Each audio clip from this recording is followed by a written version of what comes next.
Dunajský región, tak ako aj samotná rieka Dunaj, predstavuje v rámci Európskej únie zaujímavý fenomén.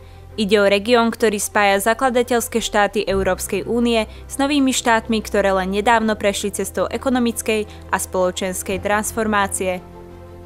V snahe prehlbovať spoluprácu medzi krajinami združenými pozdĺž rieky Dunaj bola vytvorená tzv. Dunajská stratégia. Jej cieľom je podporovať spoločnú zodpovednosť krajín v ekonomických, spoločenských, prírodných a kultúrnych otázkach rozvoja Dunajského regiónu.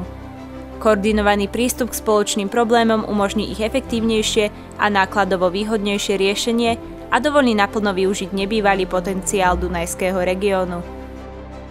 Dunajská stratégia bola prijatá 24. júna 2011. Jej základom sú 4 piliere a v rámci nich jednotlivé prioritné oblasti. Každú prioritnú oblasť koordinujú spoločne dve krajiny regiónu, ktoré sú zastúpené koordinátormi prioritnej oblasti.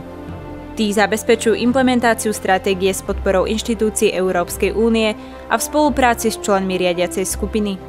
Riadiaca skupina je zložená zo zástupcov jednotlivých krajín regiónu, ktorí disponujú hlasovacím právom. Riadiaca skupina sa stretáva spravidla 2-krát do roka. V rokovaní sa zúčastňujú okrem členov aj zástupcovia Európskej komisie a prizvaní pozorovatelia. Zástupcovia Európskej komisie a pozorovatelia však nemajú hlasovacie právo. Každý pilier zahŕňa niekoľko prioritných oblastí.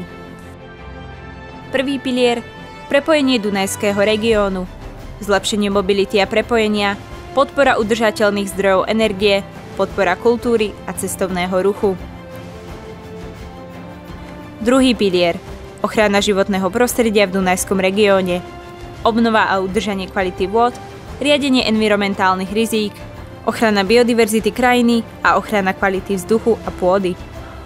Tretí pilier – rozvoj prosperity v Dunajskom regióne, rozvoj vedomostnej spoločnosti prostredníctvom výskumu, vzdelávania a informačných technológií, podpora konkurencieschopnosti podnikov, vrátanie rozvoja klastrov, investovanie do zručností ľudí. Štvrtý pilier – posilňovanie Dunajského regiónu, zvýšenie inštitucionálnej kapacity a spolupráca zameraná na šírenie bezpečnosti a boja s organizovanou a závažnou kriminálnou činnosťou. Dunajská stratégia je súbor aktivít a projektov, ktoré sa realizujú na území všetkých dotknutých štátov. Koordináciu aktivít rieši akčný plán na úrovni Európskej únie. Jeho úlohou je definovanie cieľov stratégie na 3 úrovniach. Národný kontaktný bod – je to orgán koordinujúci a riadiaci implementácii Dunajskej stratégie v danej krajine. Koordinátori prioritných oblastí, ktorých hlavnou úlohou je implementácia projektov. Riadiace skupiny zabezpečujúce poskytovanie organizačnej a koordinačnej pomoci. Projekty by mali podporovať trvalo udržateľný rozvoj a pokrývať viacero regiónov a krajín. Mali by byť koherentné a vzájomne sa podporovať. V konečnom dôsledku by mali zaznamenať prínos pre všetky strany. Mali by byť realistické, technicky uskutočniteľné s disponibilným a dôveryhodným financovaním. Projekty Dunajskej stratégie by mali spĺňať nasledujúce parametre. Zodpovedať identifikovaným prioritám zo strany krajín Európskej komisie a iných zainteresovaných subjektov.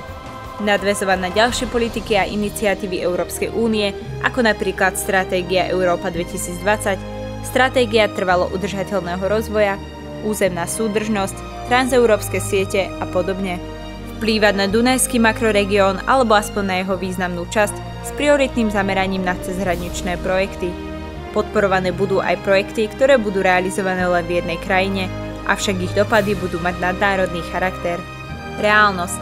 Tá znamená, že podporované budú projekty realizovateľné technicky i finančne. Projekty by mali byť prepojené a navzájom sa podporovať. V rámci Slovenska sa z Dunajskej stratégie podporujú najmä nasledovné aktivity.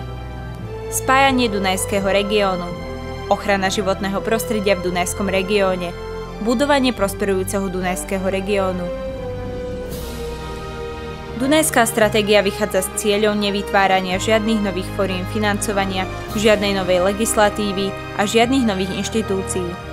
Európska únia nevyčleňuje na stratégiu osobitné finančné prostriedky, ale pre región ponúka možnosť do značnej miery čerpať financie z už dostupných prostriedkov v rámci rôznych programov Európskej únie. K dispozícii je 10,3 miliardy eur, ktoré vyčlenila Európska investičná banka.